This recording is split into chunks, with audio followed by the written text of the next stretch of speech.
5:48. Time now for business news, and we head over to Richard Southern now over in the 680 newsroom, who's joining us this morning. Good morning, Richard. Hey, Tammy, good morning. Have you guys talked about this big Wonderland news? Not yet. So not only is there a new ride coming, but also I can go to Wonderland in the middle of winter. In the middle of winter, right? And soon you'll be able to stay overnight because Wonderland's planning to build a hotel in 2020.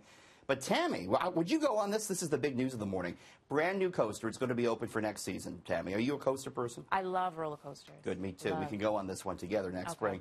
It's called the Yukon Coaster, and what it's going to be a drop coaster. And these are kind of the new things. This is what it's going to look like if you're in the passenger seat. So this is a big steel coaster. It's already under construction. They've been building this for a better part of a year, and they've been trying to keep it under wraps.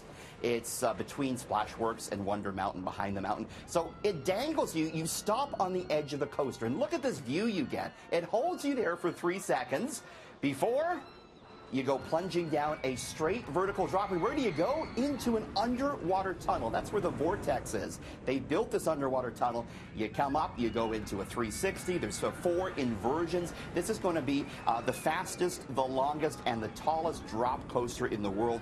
Wonderland wouldn't tell me how much it costs, but they did say it's significantly more than the $28 million that they paid for the Leviathan, the last new coaster they had when it was open. Now, in addition to this, they're going to open what they call Winter Fest. So the park's going to be open through the Christmas season, both before, during, and after Christmas. Some of the rides will be open, but basically you'll be able to skate on the water in front of Wonder Mountain. They're going to have thousands of lights. It could, and I've taken a look at some of the video, and we're going to have that for you later in the show, but it looks like it could rival what we see in the Distillery District. It kind of looks like that Christmas market sort of feel. And then, yes, a hotel planned for 2020 within the park.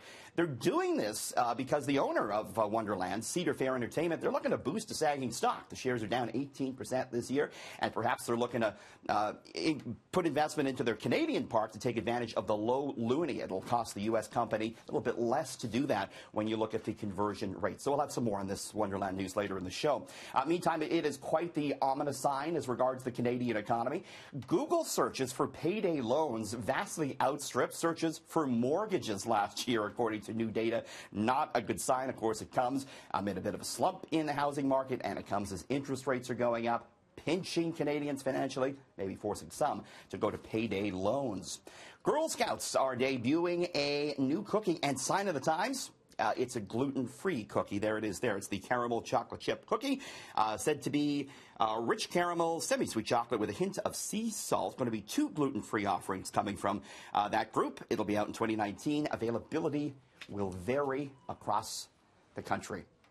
So there you go, Tammy. Another reason to go and get a funnel cake and maybe a bit of a dizzying headache on that new coaster at Wonderland. I have to say, even watching the video, that 3-second stop there, the hold. It's crazy. And the fact that they built a tunnel through the water is quite something, because you can't see what you're dropping into. So they were telling me, the executives, Tammy, that they expect coaster enthusiasts from literally all over the world to go to Wonderland to experience that next year.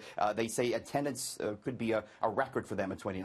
Okay, so it'll be worth the significantly more than $28 million that they paid. All right. Wouldn't tell me exactly, but that's good. It's going to be, it's a lot to build that. All right. Thanks very much, Richard. Thanks, Tammy.